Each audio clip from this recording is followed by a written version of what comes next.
शलोम। Hallelujah.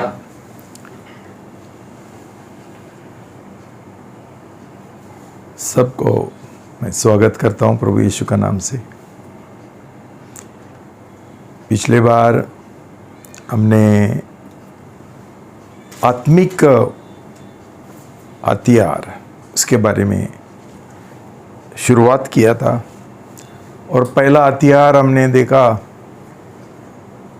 आत्मा का तलवार। भाई बहनों, आज हम सीखेंगे प्रार्थना के बारे में। प्रार्थना भी एक आत्मिक हथियार है। प्रभु का वचन एफेसी 6:18 में बोला कि हर प्रकार का प्रार्थना के द्वारा तुम लड़ाई करो। तो इसलिए हमारा प्रार्थना हमेशा एक लड़ाई होना चाहिए, एक लड़ाई का हथियार होना चाहिए। तो हम पढ़ेंगे आज उत्पत्ति 22:1-19।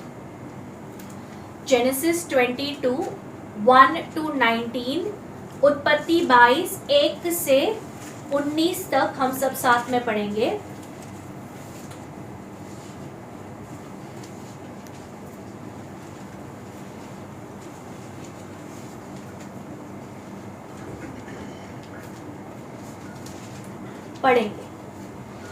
इन बातों के पश्चात ऐसा हुआ कि परमेश्वर ने इब्राहिम की परीक्षा ली और उससे कहा, इब्राहिम।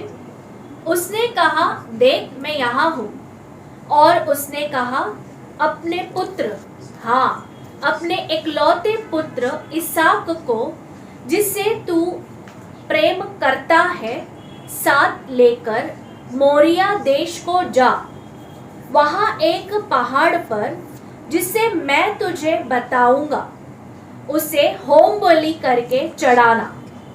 अतः इब्राहिम बड़े सवेरे उठा और अपने गधे पर काठी कसकर उसने 2 सेवकों और अपने पुत्र इसहाक को साथ लिया और होम बलि के लिए लकड़ी चीरी और उठाकर उस स्थान के लिए प्रस्थान किया जिसके विषय में परमेश्वर ने उससे कहा था।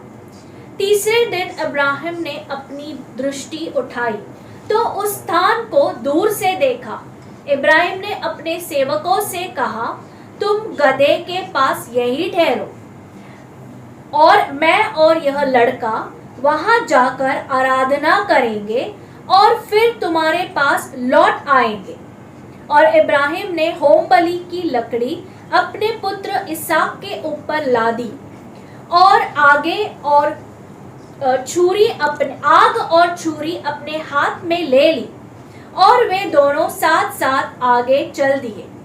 इसहाक ने अपने पिता इब्राहिम से कहा, पिताजी। उसने कहा, हाँ बेटा। वह बोला, देख आग और लकड़ी तो है पर होम बलि के लिए मेमना कहाँ है? इब्राहिम ने कहा, बेटा होम बलि के लिए मेमना का प्रबंध परमेश्वर स्वयं ही करेगा। अतः वे दोनों साथ साथ आगे बढ़े। जब वे उस स्थान पर पहुंचे जिसके विषय में परमेश्वर ने उसे बताया था तो इब्राहिम ने वहां एक वेदी बनाई और उस पर लकड़ियां रख दी तथा अपने पुत्र इसहाक को बांधकर वेदी पर लकड़ियों के ऊपर रख दिया।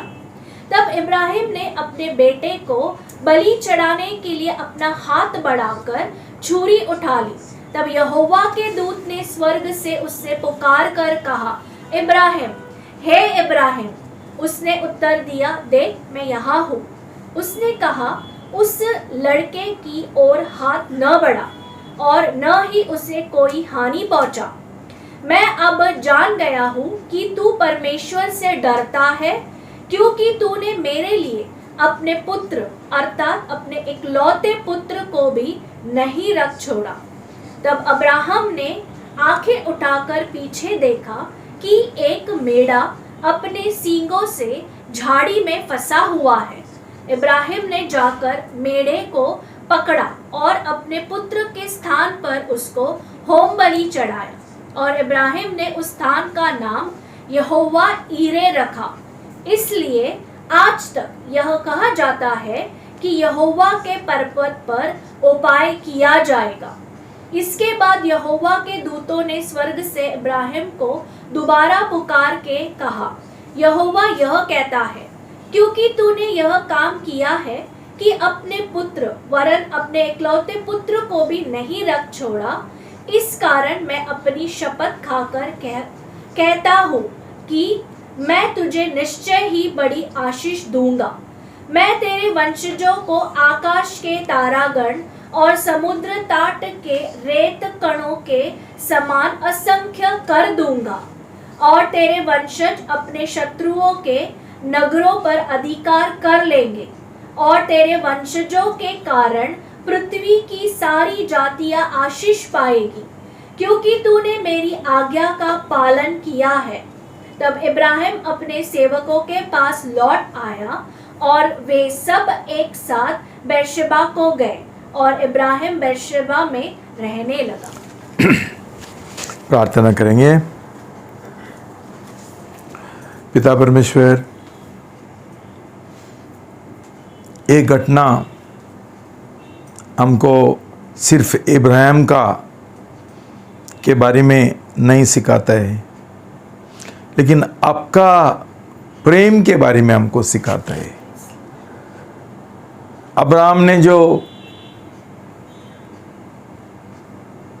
बलिदान किया, उससे बढ़कर पिताजी अपने आपका इकलौता पुत्र को हमारा लिए कुर्बान किया। पिताजी, मैं प्रार्थना करता हूँ हमको एक नया समझ दे दो प्रार्थना के बारे में। हमारा दिल खोल दो प्रभु, ये समझने के लिए आपको किस तरीका का प्रार्थना आराधना प्रसन्न है। बलिदान का जीवन जीने के लिए हमको मदद करो प्रभु। क्यों? जब भी हम बलिदान करते हैं तभी हम और आज्ञा पालन करते हैं, तभी तो हमको आशीष देते हैं। मुझे आपका पवित्र आत्मा का अभिषेक दे दो प्रभु। मैं प्रार्थना करता हूँ एक नम्र दिल से ये संदेश आपका लोगों को तक पहुँचने के लिए प्रकट करने के लिए मुझे मदद करो, शक्ति दे दो, अनुग्रह दे दो। आपने मेरा प्रार्थना सुन लिया, इसलिए मैं धन्यवाद देता हूँ। प्रभु यीशु मसीह का नाम से ये प्रार्थना करता हूँ, आमेन।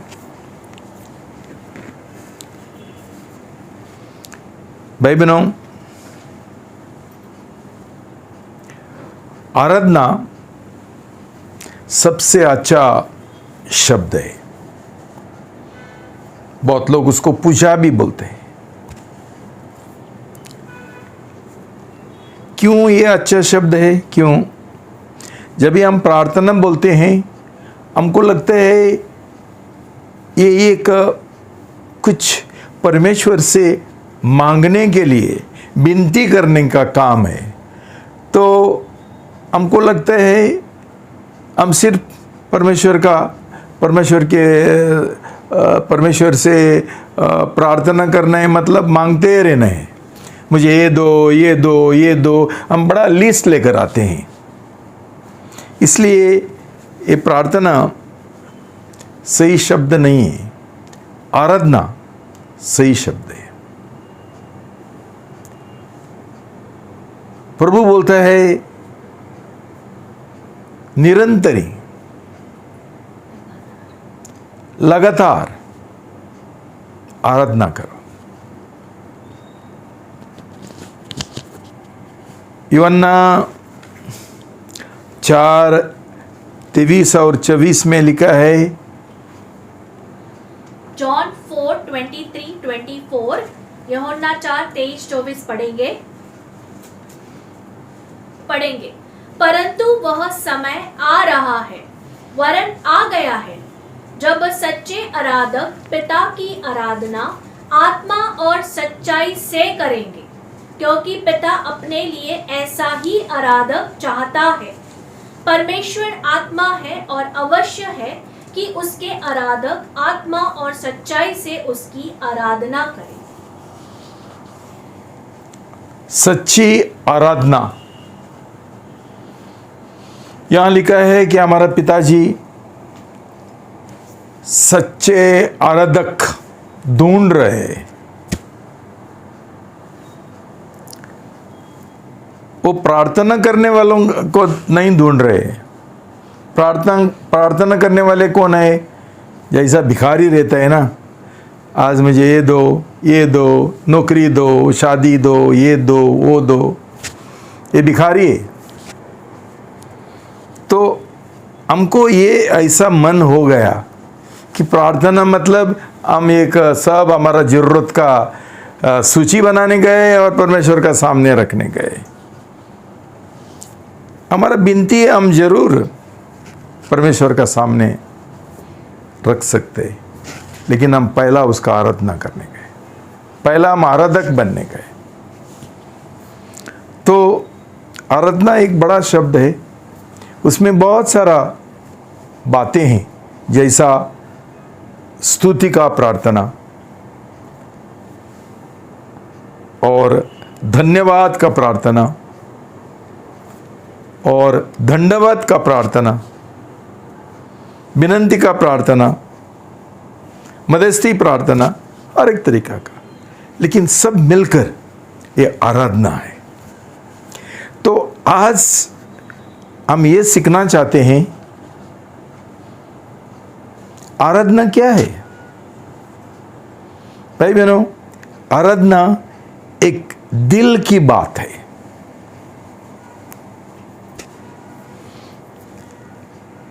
हम सोचते हैं आराधना मतलब ये गाना करने का है, वो गाना करने का है, या ये करने का है, वो करने का है। कहीं मंडली में कोई मेणबत्ती चढ़ाते हैं और कुछ धूप डालते हैं। ये सब जो रीत रिवाज है वो आराधना नहीं है। तो बहुत बार हम आराधना बोलेगा तो ये रीत रिवाज में हम घूम जाते हैं, व्यस्त हो जाते हैं। बहनों, आराधना एक दिल का रवैया है, और इसलिए वो हिसाब से हम ये अब्राहम का आराधना हम समझना चाहिए। परमेश्वर जब भी आराधक ढूंढ रहे, सही आराधक जो आत्मा में और सच्चाई में उसका आराधना करते हैं, इसका मतलब क्या हो सकता है? आत्मा में आप जानते हैं, जब भी हमारा उद्धार नहीं होता है, नया जन्म नहीं होता है, तभी हमारा आत्मा मरा हुआ है। इसका एक ही मतलब होता है कि जब तक हमारा नया जन्म नहीं होता है, हम आराधना नहीं कर सकते, हम सही आराधक नहीं बन सकते। इसलिए बहुत लोग आराधना करने का समय उनको नहीं समझते हम क्या करना है, नहीं जानते हैं कैसा आराधना करने का है, क्यों? उनका आत्मा मरा है।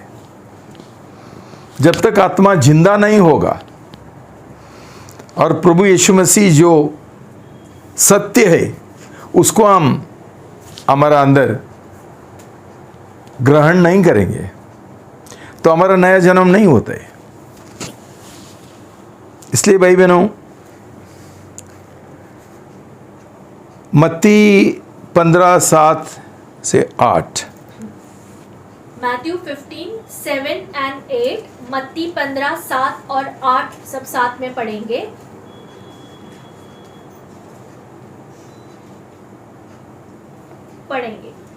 पाखंडियों, यशायाह ने तुम्हारे विषय में यह नबुवत ठीक ही की है। यह लोग होठों से तो मेरा आदर करते हैं, परंतु इनका हृदय मुझसे दूर है। भाई बहनों, अभी ये हम जांचना पड़ेगा,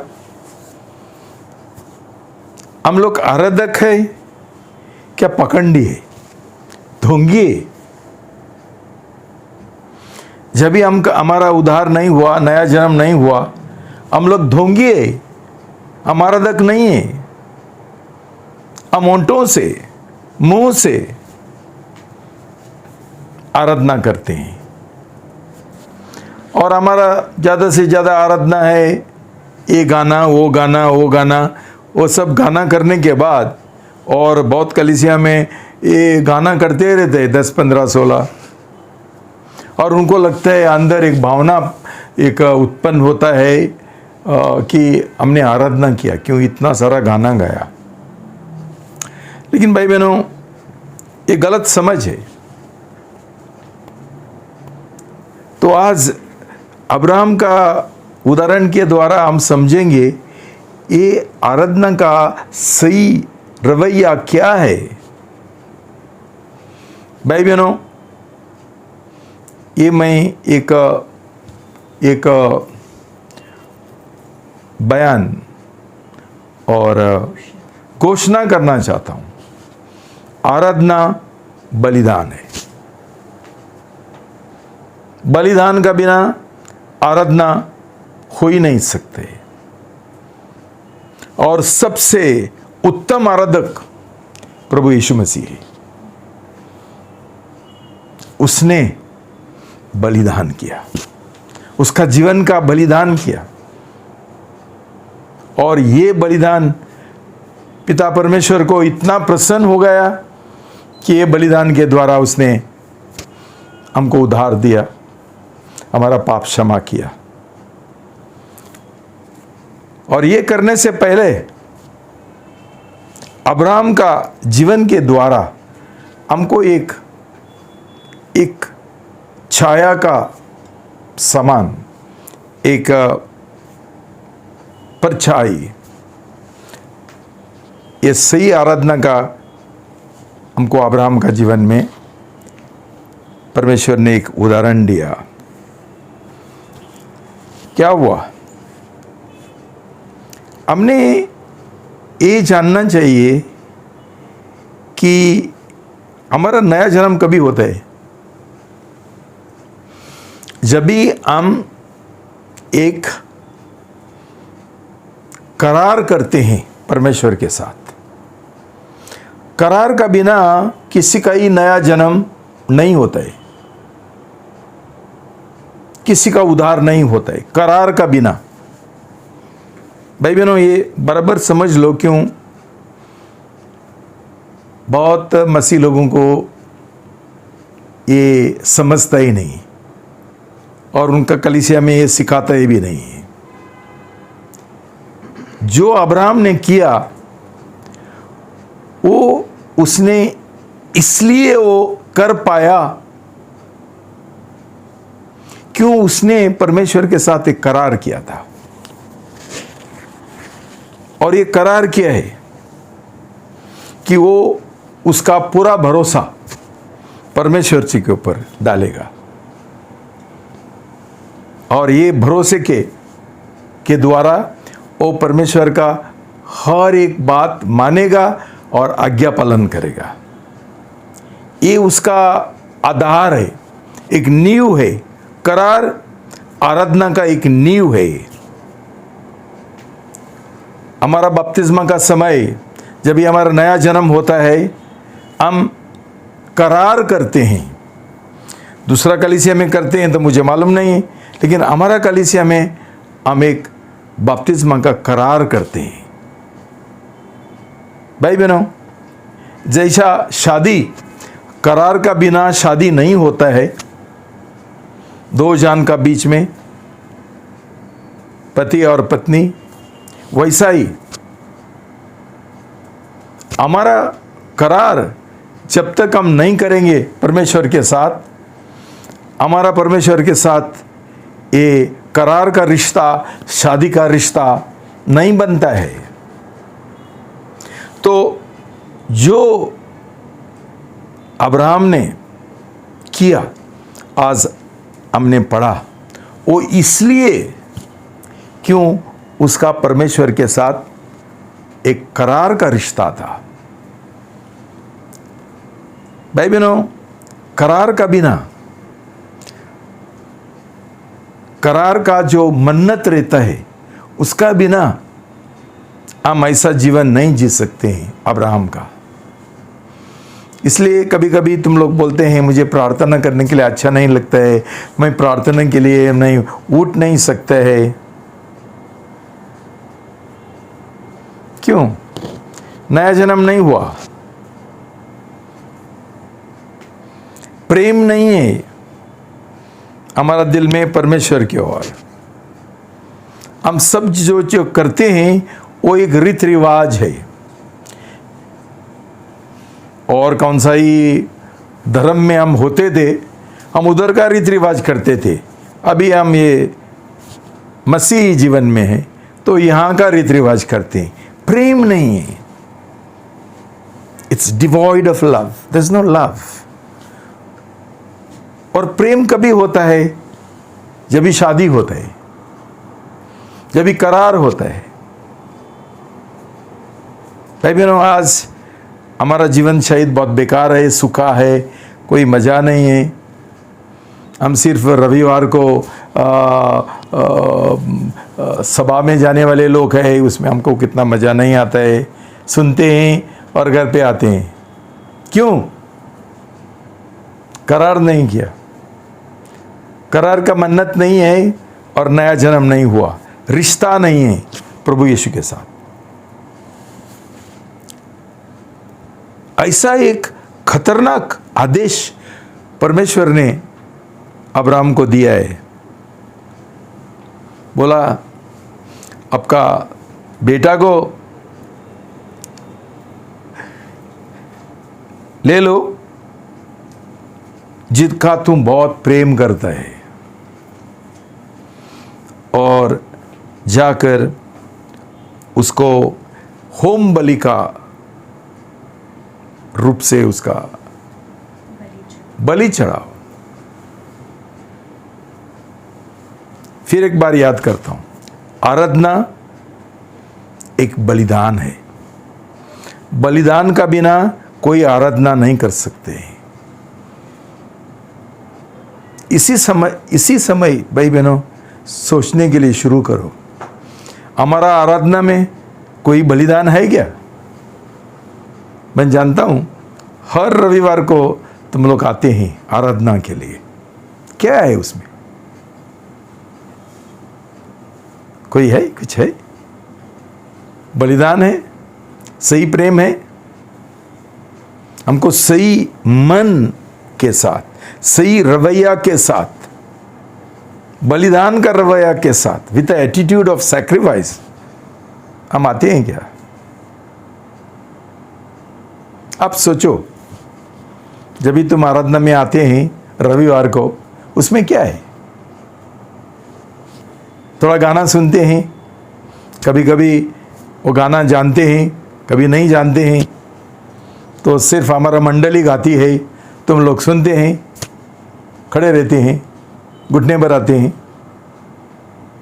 और अभी तो ऑनलाइन होने से छोटा एक मोबाइल में देखना पड़ता है। होता है आराधना, होता है? मालूम नहीं।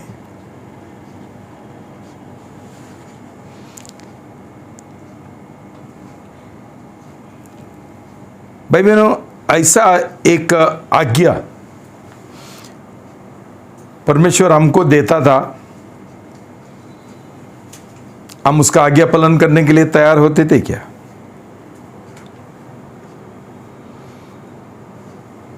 इब्राहिम रोज अर्ली इन द मॉर्निंग, सवेरे उठकर, सुबह सुबह, क्या पिकनिक में जा रहा था? जो लोग सुबह का प्रार्थना के लिए नहीं उठ रहे हैं ना, पिकनिक है बोलेगा तो 4 बजे उठेंगे, तब भी बराबर सब कुछ होता है, लेकिन प्रार्थना के लिए नींद खुलता ही नहीं है। भाई बहनों, इब्राहिम सही आराधना करने के लिए उठा, बलिदान का आराधना करने के लिए उठा। जांच लो, अभी तुम्हारा नया जन्म हुआ, तुम्हारा उद्धार हुआ, वो नहीं हुआ, इसके द्वारा मालूम पड़ेगा। और एक सबूत दे रहा हूं मैं, नया जन्म हुआ वो नहीं हुआ, ये परखने के लिए। उसका बेटा का और किसी को ही मालूम नहीं था, सिर्फ अब्राहम को मालूम था कि वो उसका बेटा को लेकर उसका आराधना करने का है, बलि चढ़ाने का है। भाई बहनों, ये उसका दिल में रवैया, ऐसा मन कैसा आ गया? करार।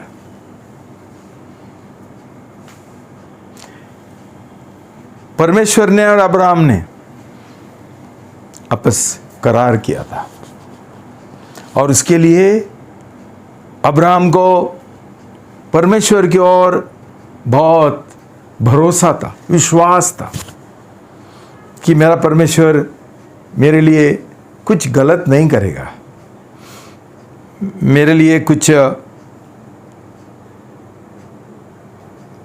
won't do anything wrong, कुछ कोई बुराई नहीं करेगा। ये दिल, ये विश्वास उसको था, करार के वजह। जैसा एक पत्नी को, जो पति बोलता है वो उसका भलाई के लिए ऐसा समझता है, ये मन रहता है। क्यों? शादी का करार है। एक बच्चा उसका माँ बाप का सुनता है, क्यों? उसमें एक रिश्ता है। हमारे पास परमेश्वर के साथ कोई रिश्ता नहीं रहेगा, करार का रिश्ता, हम कभी आज्ञा पालन नहीं करेंगे, हम कुछ नहीं करेंगे। सब जो करते हैं ना, उसमें थोड़ा बलिदान रहेगा तो हम नहीं करेंगे, हम कुड़कुड़ाएंगे। प्रेम नहीं है, रिश्ता नहीं है, विश्वास नहीं है, भरोसा नहीं है, एक रीति रिवाज है। समझ लो भाई बहनों, यही हमारा सबसे बड़ी बीमारी है। आज हमारा नया जन्म नहीं होता है, उद्धार नहीं होता, इसलिए हर एक बातों के लिए हमको कंटाड़ा आता है। इब्राहिम को कंटाड़ा नहीं आया, सुबह सुबह गया। देखो भाई बहनों, अब्राहम ने कभी मन का इस्तेमाल नहीं किया। मन का कैसा इस्तेमाल करेगा? ये ऐसा कैसा हो सकता है? हमारा मन हमेशा सवाल पूछते हैं, क्यों परमेश्वर ऐसा करते हैं? तभी तो मोबाइल नहीं था ना, तो शायद अब्राहम किसी को ही फोन करता था, अरे भाई ऐसा ऐसा बोला मुझे परमेश्वर ने, क्यों बोला? कोई समझता ही नहीं मुझे। क्यों? ये समझ से बाहर है। ये एक अजीब बात है। ये मेरा बेटा है, मैं उसका इतना प्रेम करता हूं, ये परमेश्वर ने मुझे उसका एक प्रतिज्ञा का बेटा है, प्रतिज्ञा का एक चमत्कार का बेटा है, जो परमेश्वर ने खुद मुझे दिया है। और अभी वही परमेश्वर बोलता है तू उसका बलि चढ़ाओ। कोई समझता ही नहीं है, मूर्खता है। अब्राहम ने ऐसा नहीं सोचा। भाई बहनों, जो लोगों का दिमाग ज़्यादा चलता है ना और बहस करते हैं ना, ये लोगों का उद्धार नहीं हुआ, नया जन्म नहीं हुआ। क्यों? ज़्यादा मन के अनुसार, दिमाग के अनुसार चलता है। ये जो मुझे बोला पिताजी ने करने के लिए, सही है नहीं है, कैसा है क्या है, जब तक मेरा मन मुझे सहारा नहीं देगा, मैं इसका आज्ञा पालन नहीं करूंगा।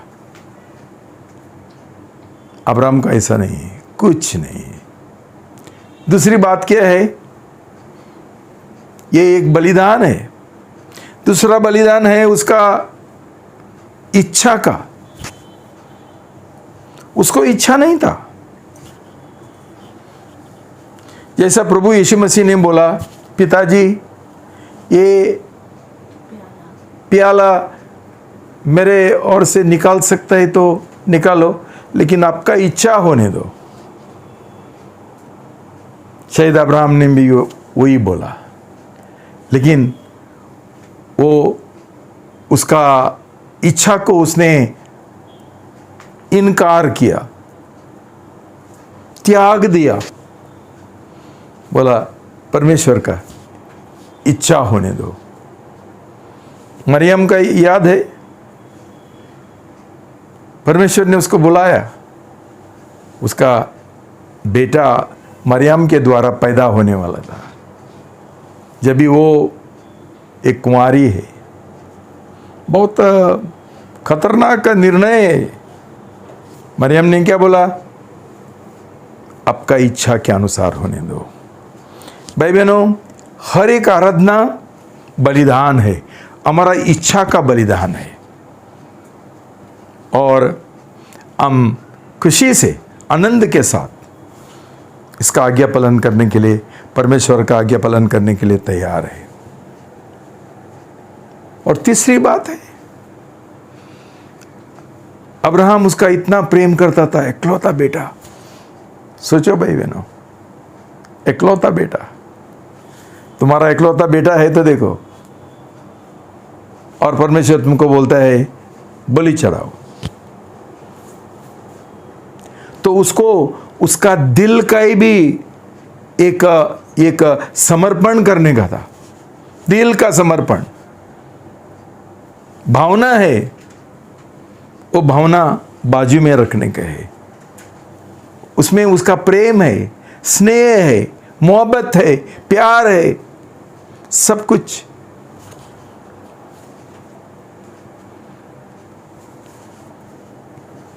लेकिन भाई बहनों, जब भी हम सही करार करते हैं ना, और हमारा और परमेश्वर का रिश्ता इतना घनिष्ठ रिश्ता होता है, तभी परमेश्वर के लिए हम कुछ भी करने के लिए तैयार हैं। हम परमेश्वर का हर एक निर्णय स्वीकार करने के लिए तैयार है। भले वो आज्ञा हमारा बेटा को मारने के लिए, कुछ भी हो सकते हैं, बलि चढ़ाने के लिए। कभी कभी भाई बहनों, हमको कुछ समझते ही नहीं। मेरा शादी के लिए इतना समय क्यों लगा, मुझे बच्चा पैदा करने के लिए इतना समय क्यों लगा, मुझे नौकरी क्यों नहीं मिलता है। कितना सवाल हमारा मन में है।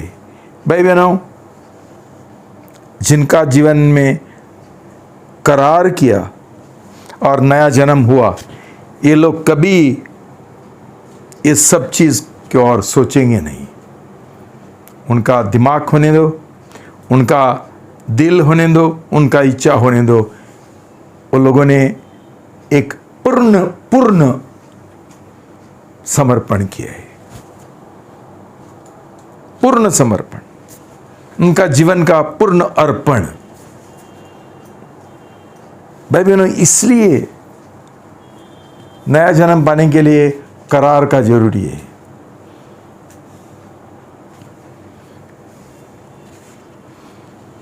प्रभु यीशु मसीह का जीवन में ऐसा जब भी एक समय आ गया, उसको ये निर्णय करना पड़ा। देखो भाई बहनों, अब्राहम का परमेश्वर ने परीक्षा क्यों किया, बराबर समझ लो। सब लोगों का जीवन में शायद ऐसा कठिन परीक्षा नहीं आता है। अब्राहम का जीवन में इतना कठिन परीक्षा क्यों आया? क्यों? वो एक महत्वपूर्ण व्यक्ति था जिसको परमेश्वर ने चुना था एक महान उद्देश्य के लिए। उसको परमेश्वर सब जातियों का, सब लोगों का पिताजी बनाना चाहता था। कितना बड़ा बुलावट है। प्रभु यीशु मसीह मनुष्य जात का उद्धारकर्ता बनने वाला था। सब कड़क परीक्षा। तुम्हारा जीवन में ऐसा परीक्षा आएगा तो ये जान लो, तुम लोग भी महत्वपूर्ण व्यक्ति है जिसके द्वारा परमेश्वर बड़ा काम करना चाहते हैं। भाई बहनों, परमेश्वर ने मेरा जीवन में ऐसा बहुत परीक्षा लाया। मैं प्रभु का अनुग्रह के लिए बहुत धन्यवाद देता हूँ कि उसने मुझे आज तक संभाला और हर एक परीक्षा में मुझे विजय दिया। जब भी परमेश्वर ने मुझे बोला तेरा नौकरी छोड़ दो, मैंने मेरा पत्नी का परवानगी नहीं लिया, सिर्फ उसको बताया कि परमेश्वर ने मुझे ऐसा बोला और मैं ये करता हूँ, इस्तीफा दे रहा हूँ। कुछ समझा नहीं मुझे। नया जन्म पाने के बाद तुरंत ये परीक्षा मेरा जीवन में आया। पहला परमेश्वर ने चमत्कार के साथ मुझे यूनिवर्सिटी का एक नौकरी दिया और बाद में बोला छोड़ दो। आज हूँ मैं तुम्हारे सामने और परमेश्वर का जो विश्वास योग्यता है वो मैं प्रकट करना चाहता हूँ। उसका प्रेम जो है मेरे ओर वो मैं प्रकट करना चाहता हूँ। शायद तुमको लगता है पिताजी को परमेश्वर ने बहुत आशीर्वाद दिया। क्यों? मैं अब्राहम का जैसा करार का व्यक्ति हूँ। शायद इतना कठिन परीक्षा नहीं भेजा, फिर भी मेरा एक पत्नी 3 बच्चे हैं, उनका मैंने समर्पण कर दिया। ये मेरे नहीं है, ये परमेश्वर का है। मैंने समर्पण कर दिया। भाई बहनों, जैसा हम ऐसा समर्पण करेंगे और जिनका हम बहुत प्रेम करते हैं उनके लिए हम नहीं जिएंगे, तभी परमेश्वर हमारा इस्तेमाल करते हैं। पत्नी है, प्रेम करना है, बच्चे हैं, प्रेम करना है, लेकिन भाई बहनों ये लोग हमारा जीवन का एक प्राथमिकता नहीं है, ये प्रथम नहीं है। प्रथम प्रभु यीशु है। तो ये जानना और समझना बहुत जरूरी है। हमारा जीवन में कौन प्रथम है? अब्राहम का जीवन में परमेश्वर प्रथम था, बेटा नहीं। कितना ही भी वो चमत्कार का बेटा होने दो, वो प्रतिज्ञा का बेटा होने दो, नहीं है। जैसा परमेश्वर ने बोला बलि चढ़ाओ, तैयार हो गया। क्यों? कैसा?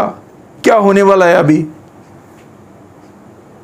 पहला तो मुझे इतना सालों से रखड़ाया, बेटा नहीं दिया, बाद में दिया, और अभी ये कुछ नहीं। इतना अब्राहम का और परमेश्वर के साथ घनिष्ठ रिश्ता था, भरोसा था, विश्वास था। भाई बहनों, ये तरीके से हम करार कर सकते हैं परमेश्वर के साथ, ताकि हमारा नया जन्म हो। हमारा दिल दुभागा है, 2 भाग बनाया, थोड़ा प्रभु यीशु मसीह के लिए और ज़्यादा संसार के लिए। मैंने हाल ही में सुना, एक भाई बोलता है मैं 15 साल से ये कलीसिया में हूँ, फिर भी पिताजी मुझे नहीं मानता है। मैंने बोला 15 साल कोई स्कूल में ना पास होगा, फेल हो जाएगा, तो इसका मतलब क्या है? भाई बहनों, सिर्फ तुम लोग के कलीसिया में हैं वो क्या बड़ी बात नहीं है, लेकिन कलीसिया में होने के बाद तुम्हारा नया जन्म हुआ, परमेश्वर तुम्हारा इस्तेमाल करता है, तुम खुद के लिए जी रहे, कहीं परमेश्वर के लिए जी रहे, तुम्हारा शादी के लिए जी रहे, बच्चों के लिए जी रहे, कहीं सुसमाचार के लिए जी रहे, ये महत्वपूर्ण है। तभी हम बोल सकते हैं मैं फेल हो गया और मैं पास हो गया। भाई बहनों, जब भी हमारा नया जन्म नहीं होता है ना, हम कुछ भी बात करते हैं, हर एक तरीका का मूर्ख बातें हम करते हैं। तो भाई बहनों, क्या बोला उसने? अब्राहम ने उनको बोला इधर ही ठहरो गधा के साथ, हम अभी ये पहाड़ पर चढ़ रहे, क्या करने के लिए? जाकर आराधना। मैं और मेरा बेटा वहाँ जाकर हम आराधना करेंगे और वापस आएंगे।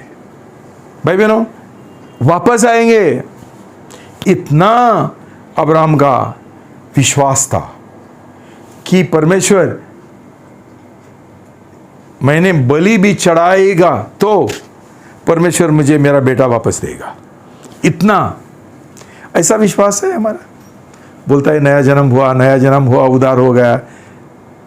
हमारा विश्वास ही नहीं है हमारा दिल में। क्यों? हमारा नया जन्म गलत है, उधार ही नहीं हुआ। हमारा विश्वास बहुत कमज़ोर है।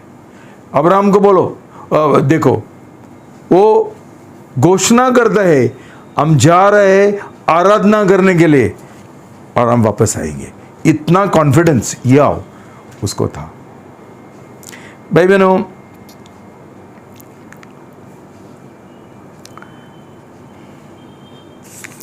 तो ये हमारा दिमाग, हमारा इच्छा, हमारा दिल पूर्ण तरीके से समर्पण करने का बहुत बड़ा एक ज़रूरत है हमारा करार बनाने के लिए और नया जन्म पाने के लिए।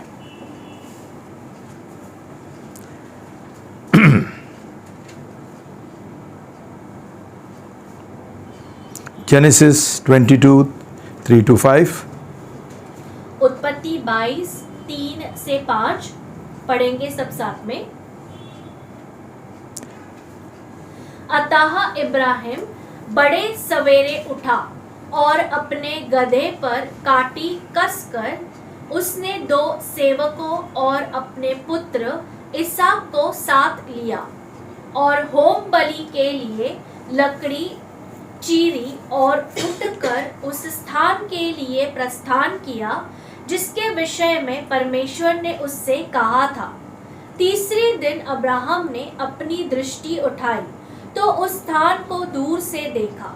इब्राहिम ने अपने सेवकों से कहा, तुम गधे के पास यही ठहरो और मैं और यह लड़का वहां जाकर आराधना करेंगे और फिर तुम्हारे पास लौट आएंगे। भाई बहनों, ये जीवन में जीवित रहने से क्या फायदा है? आप जानते हैं बहुत सारा लोग, बड़े बड़े लोग, मंत्री और डॉक्टर, ये सब मर गए।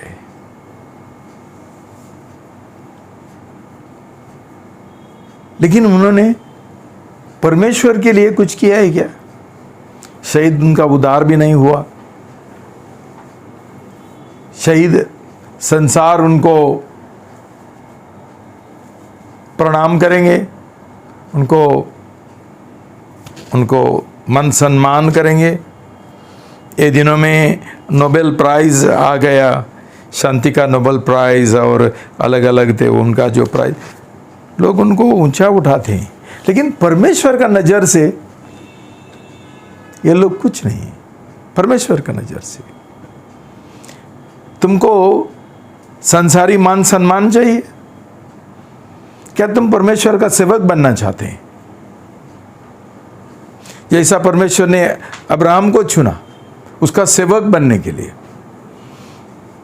और ये सेवक बनने के लिए एक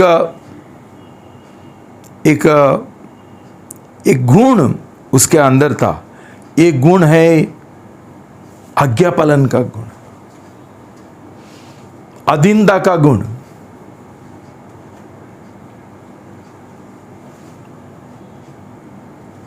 आराधना का गुण, विश्वास का गुण।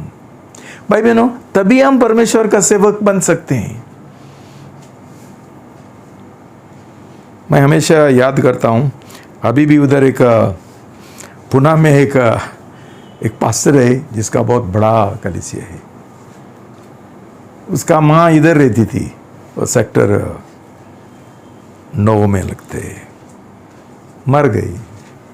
मैं उसको पहचानता था। वो मेरे पास आके बोलता है, परमेश्वर ने ऐसा कैसा किया, मेरा माँ को कैसे, मतलब परमेश्वर ने उसका परमिशन लेने गया था क्या, उसका मौत का पहला। अभी बड़ा सेवक ही चलाता है, लेकिन झूठी कलीसिया है, झूठी पास्टर है। मैं पहचानता हूं उसको। भाई बहनों, ये रवैया, मन, दिल हमको नहीं रहेगा, हमको सेवा करने का है तो परमेश्वर का वचन के अनुसार, उसका आज्ञा पालन करते हुए, उसके अधीनता से हम ये करने के लिए तैयार नहीं है तो कुछ फायदा नहीं।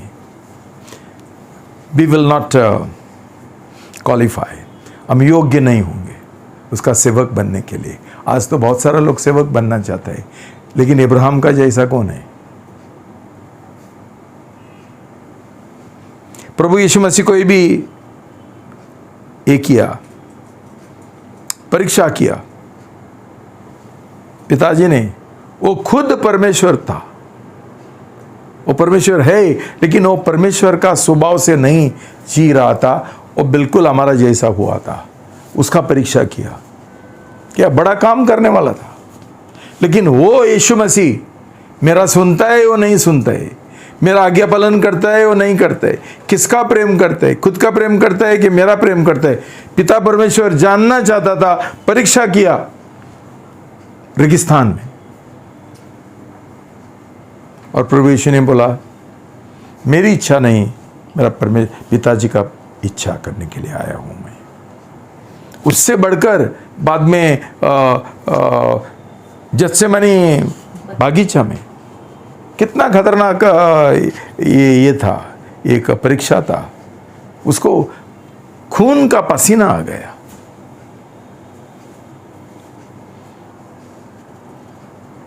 भाई बहनों, उसका पिताजी का अनुग्रह के लिए प्रार्थना करता था, मुझे शक्ति दो, मेरा आत्मा तैयार है, लेकिन मेरा शरीर, देह कमजोर है। भाई बहनों, परमेश्वर का अनुग्रह से हम सब कुछ कर सकते हैं। मेरा प्रार्थना प्रभु यीशु से यही है, मैं हर एक बातों में आपका आज्ञा पालन करने के लिए तैयार हूं, आपका इच्छा के अनुसार जीने के लिए तैयार हूं। आपका अनुग्रह मेरे लिए काफी है। हम क्या नहीं कर सकते, कितना भी कठिन बात होने दो, जैसा अब्राहम का बात था। जब भी परमेश्वर का अनुग्रह हमारे ऊपर है, कुछ हमारे लिए असंभव नहीं है, कुछ नहीं। हमारे शक्ति से हम कुछ नहीं कर सकते। भाई बहनों, यही सही आराधना है, जब भी हम उसका आज्ञा पालन करने के लिए तैयार है, 100% उसका इच्छा पूरा करने के लिए तैयार है, 100%। मेरे पास होता है, वो नहीं होता है, ये सोचने का नहीं है। प्रभु यीशु मसीह ने बोला, ये मेरे पास नहीं होता है, लेकिन आपका अनुग्रह मेरे लिए काफी है, मैं आपका इच्छा करने के लिए तैयार हूं। Not my will but your will be done. मेरी इच्छा नहीं, आपका इच्छा होने दो। आप मुझे बताओ, प्रभु यीशु मसीह खुद अयोग्य समझता था, लेकिन पवित्र आत्मा का शक्ति से और परमेश्वर का अनुग्रह से वो क्रूस के ऊपर चढ़ा और उसने खुद का बलिदान किया।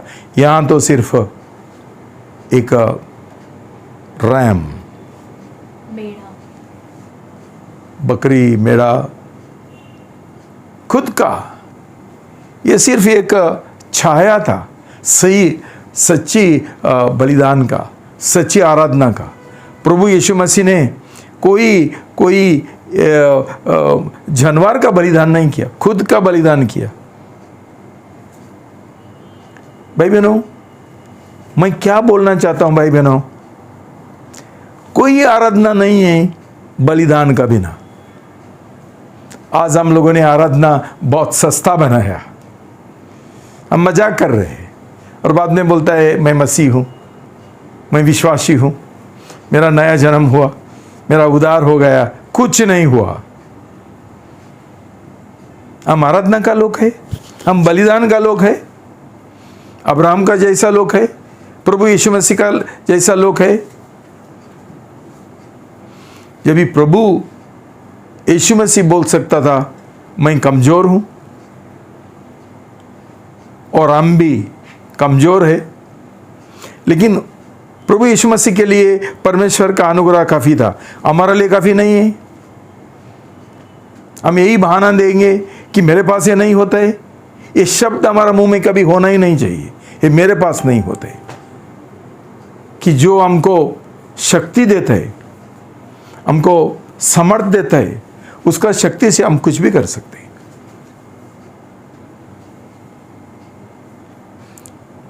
भाई बहनों, परमेश्वर हमसे क्या चाहता है? रोमी 12:1 और 2। रोमन्स 12:1 and 2, रोमी 12:1 और 2 पढ़ेंगे।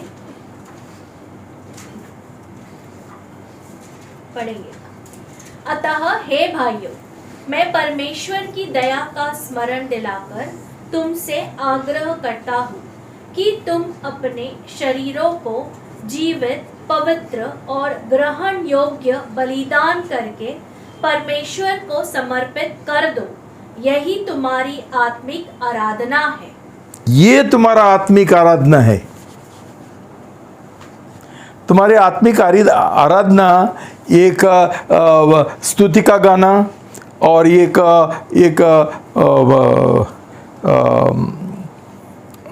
एडोरेशन, क्या बोला मैंने, दंडवत का गाना,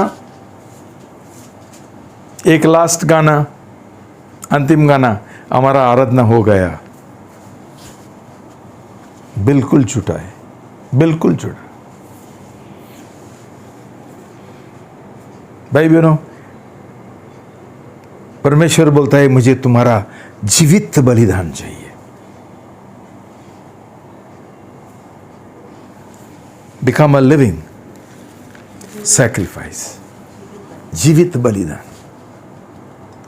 भाई बहनों, प्रभु यीशु मसीह ने बलिदान क्रूस के ऊपर नहीं चढ़ाया। प्रभु यीशु मसीह ने उसका बलिदान पूरा जीवन भर चढ़ाया। मतलब क्या है? क्या बलिदान?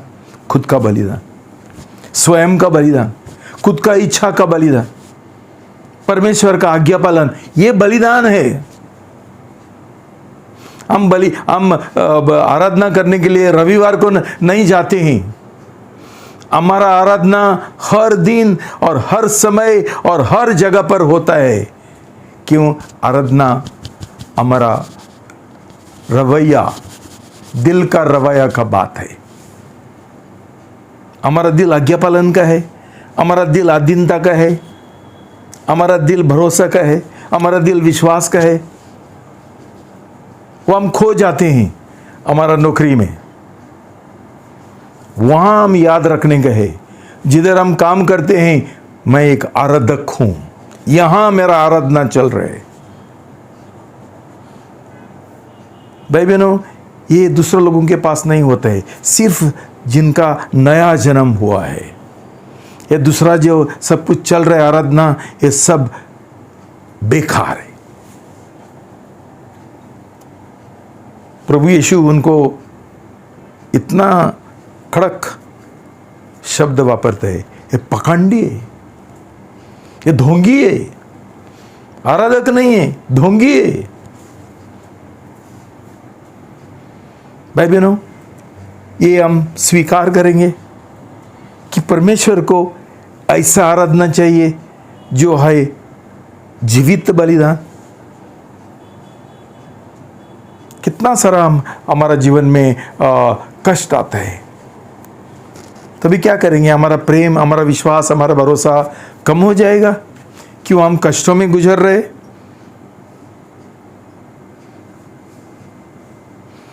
याकूब 1:2 और 4।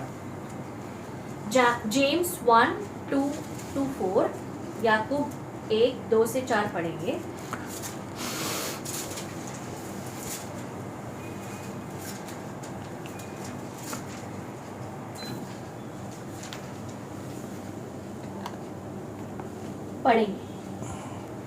हे मेरे भाइयों, जब तुम विभिन्न परीक्षाओं का सामना करते हो तो इसे बड़े आनंद की बात समझो, यह जानते हुए कि तुम्हारे विश्वास के परखे जाने से धीरज उत्पन्न होता है। पर धीरज को अपना पूरा कार्य करने दो कि तुम पूर्ण तथा सिद्ध हो जाओ, जिससे कि तुम में से किसी बात की कमी न रहे। शलोम। भाई बहनों, याकूब बोलता है जब भी तुम्हारा जीवन में कष्ट आता है, परीक्षा आता है, क्या करो? आनंद मनाओ।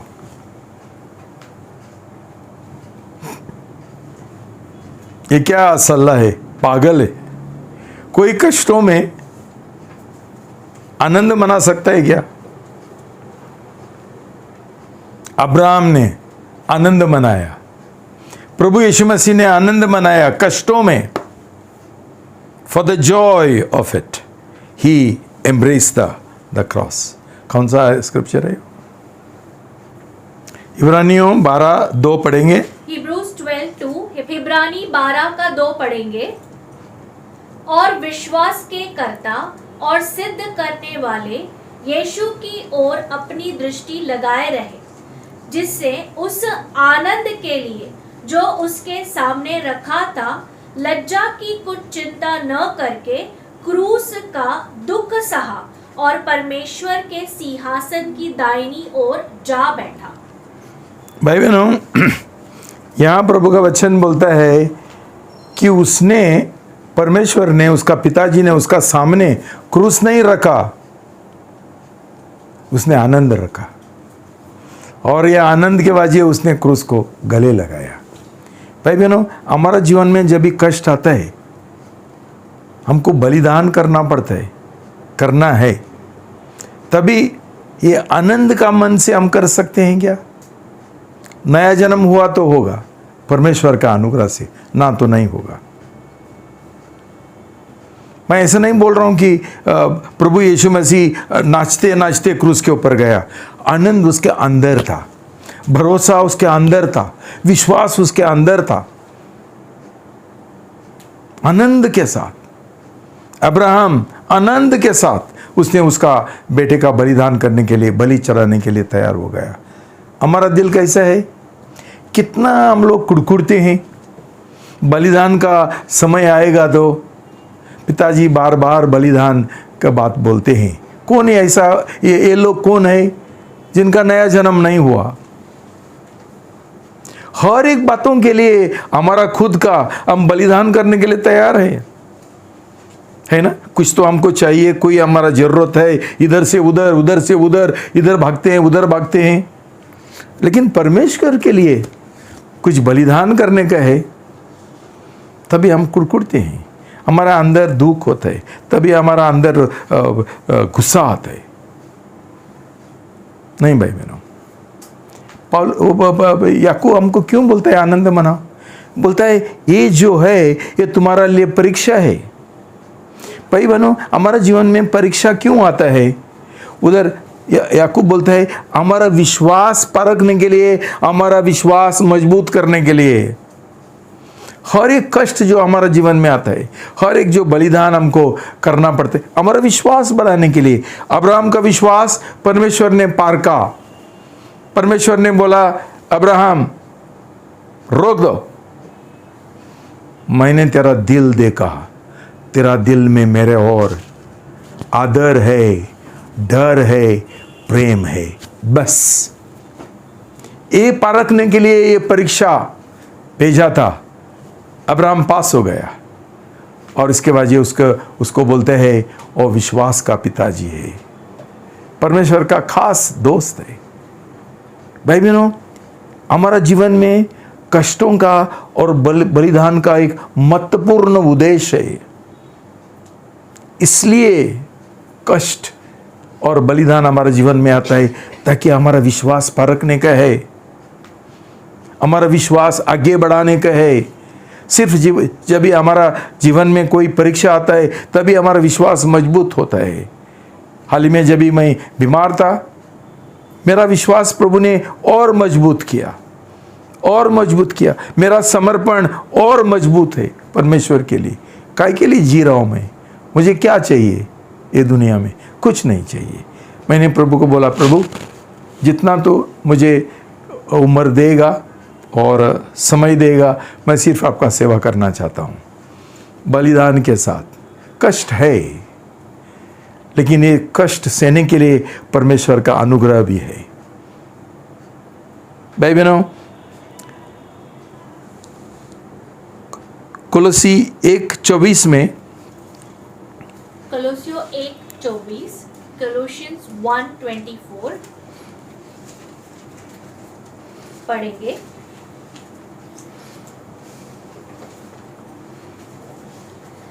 पढ़ेंगे।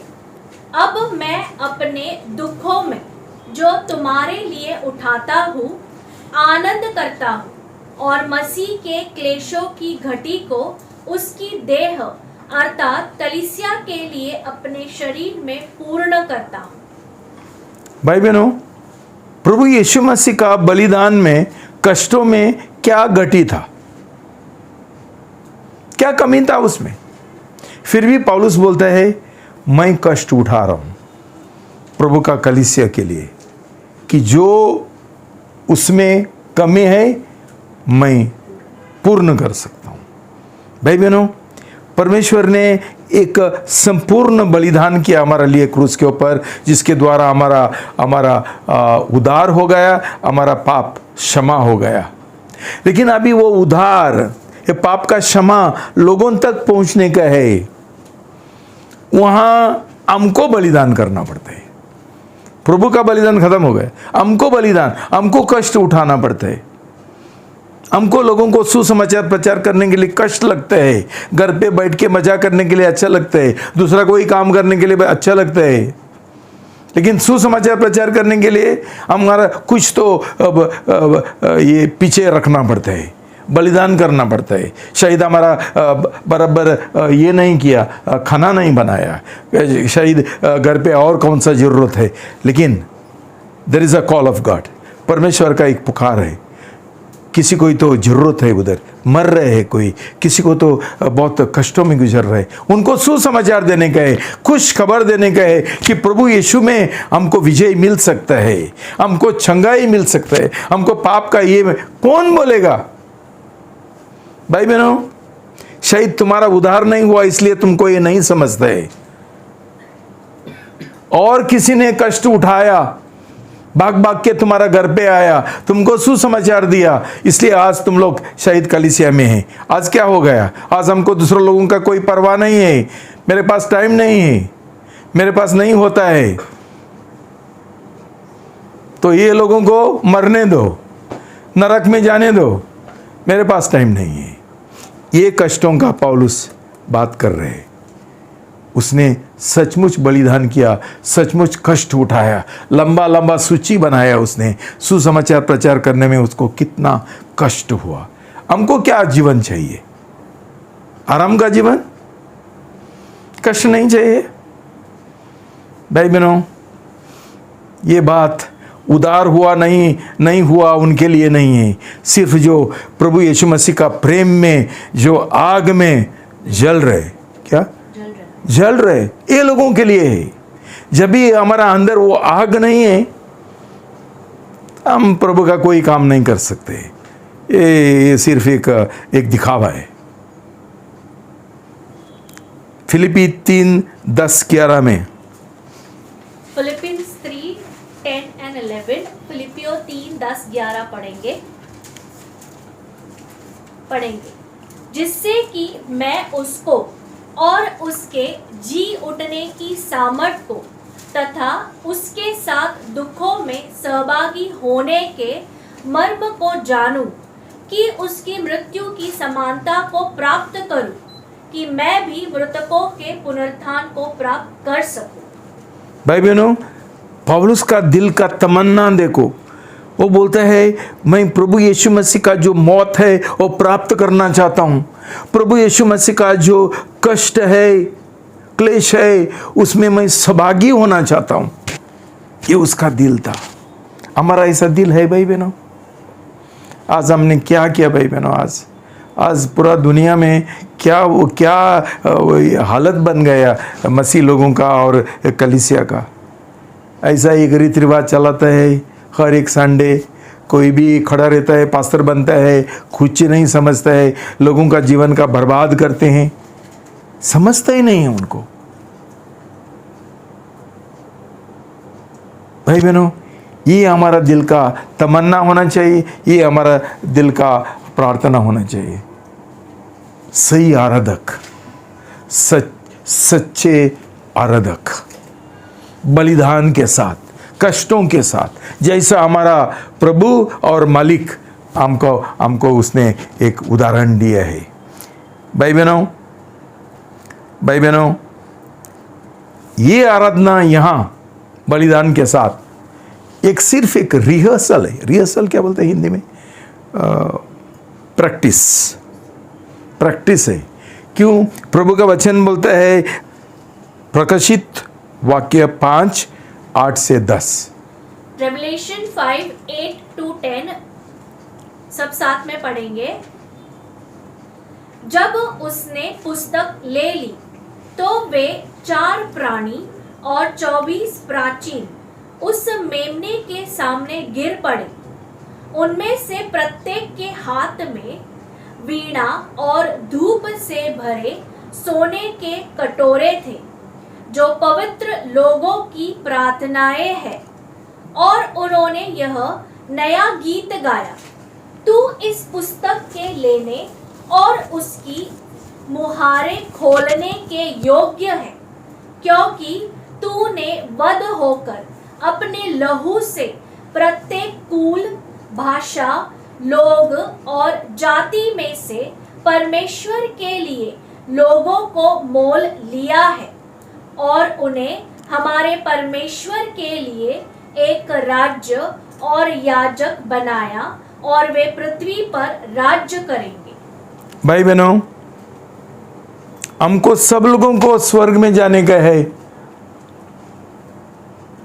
हम बहुत लाइक करते हैं, क्या बोलते हैं, वी लाइक इट, हम चाहते हैं, हम पसंद करते हैं, लेकिन बलिदान का नफरत करते हैं। भाई बहनों, वहां हम लोग 24/7 आराधना करने वाले हैं, लेकिन सिर्फ जो यहां बलिदान के साथ आराधना करने के लिए तैयार है और करते हैं, यही लोग उधर स्वर्ग में पहुंच जाएंगे। कि ये सिर्फ प्रैक्टिस है, ये प्रैक्टिस गाना का प्रैक्टिस नहीं है, ये बलिदान का और कष्टों का और आज्ञा पालन का, अधीनता का, सही मन का प्रैक्टिस है। यहां हमारा आराधना सही रहेगा तो भाई बहनों, हम हमेशा के लिए स्वर्ग में दूसरा कोई काम नहीं है। दिन रात हम आराधना करेंगे। तो ये आराधना यहां शुरू होना चाहिए, सही रीति से, अब्राहम का जैसा, प्रभु यीशु मसीह का जैसा, जो बड़ा परमेश्वर होने के बावजूद भी एक ये बन गया, गुलाम बन गया, एक कीड़ा बन गया, मनुष्य बन गया। फिलिपी 2:5 से आगे उधर लिखा है कि वो मौत तक आज्ञाकारी हो गए। क्या जरूरत था प्रभु यीशु मसीह को आज्ञाकारी बनने का? क्या था? बलिदान। ये बलिदान सिर्फ क्रूस के ऊपर नहीं है, क्रूस में नहीं है, पूरा जीवन में बलिदान। उसने पिताजी का इच्छा किया, खुद का इच्छा नहीं है। भाई बहनों, बपतिस्मा का समय सही बपतिस्मा लेता है तभी हमारा स्वयं हम क्रूस के ऊपर चढ़ाता है। स्वयं जो इच्छा है उसको हम क्रूस के ऊपर चढ़ाते हैं। भाई बहनों, वही स्वयं को मारने के लिए परमेश्वर कष्ट भेजता है,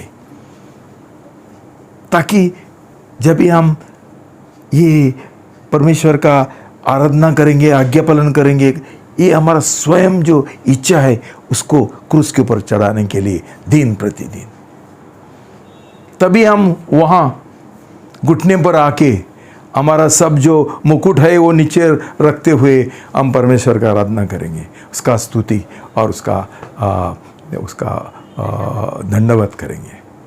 भाई बहनों, ये इतना सुंदर है। भाई बहनों, ऐसा आराधना से शैतान डरता है। इसलिए ये आराधना क्या है? एक आत्मिक हथियार है युद्ध के लिए, लड़ाई के लिए। क्यों? शैतान सिर्फ जो आज्ञाकारी लोग हैं, जो अधीन रहने वाले हैं और जो नम्र है, आज्ञा पालन करने वाले, ये लोगों से डरता है। यही लोग उसको हरा सकते हैं।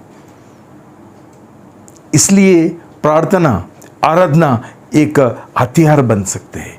हम सही रीति से आराधना नहीं करेंगे तो हम इधर गाना गाते हैं, वो उधर ही आके नाचेगा हमारे साथ, ये मजाक कर रहे हैं, ये लोग पखंडी है और ढोंगी है, और क्या आराधना चलाएंगे?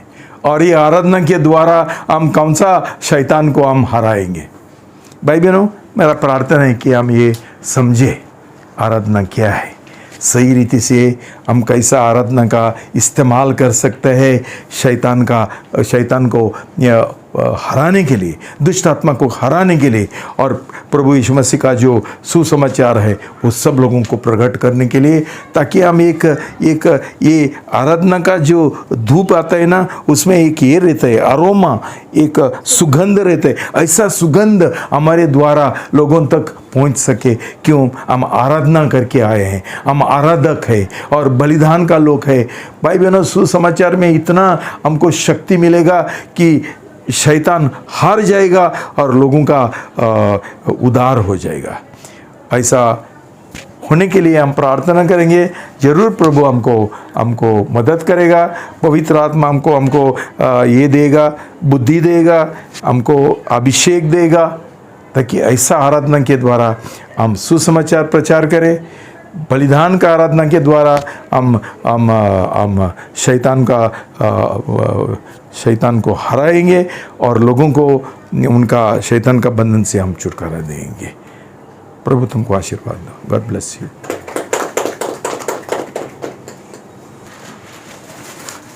प्रार्थना करेंगे। पिता परमेश्वर, हम आपको बहुत धन्यवाद देते हैं कि हमको एक बड़ा उदाहरण आपको दिया है अब्राहम का जीवन के द्वारा और प्रभु यीशु मसीह का जीवन के द्वारा, कैसा हम जीवित बलिदान बनना चाहिए। पिताजी, हम प्रार्थना करते हैं आप जैसा चाहते हैं वैसा आराधक हमको बनाओ, आत्मा में और सच्चाई में। हमको क्षमा करो, बहुत बार हम लोग पकंडी बना है और ढोंगी बना है और हमारा आराधना सही नहीं है।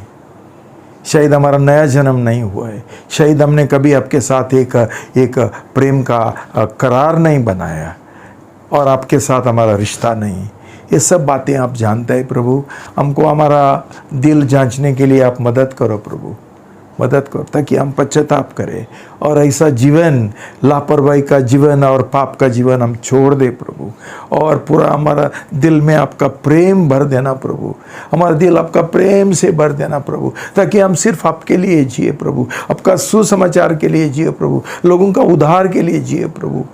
ऐसा एक सुंदर जीवन हमको दे दो प्रभु, ताकि हम एक मरा हुआ और भांजा एक निष्फल पेड़ ना बने प्रभु, लेकिन हमारे जीवन में बहुत फल हो ताकि जब भी हम मरेंगे हम बोल सकते हैं मेरे द्वारा बहुत लोगों का उद्धार हो गया।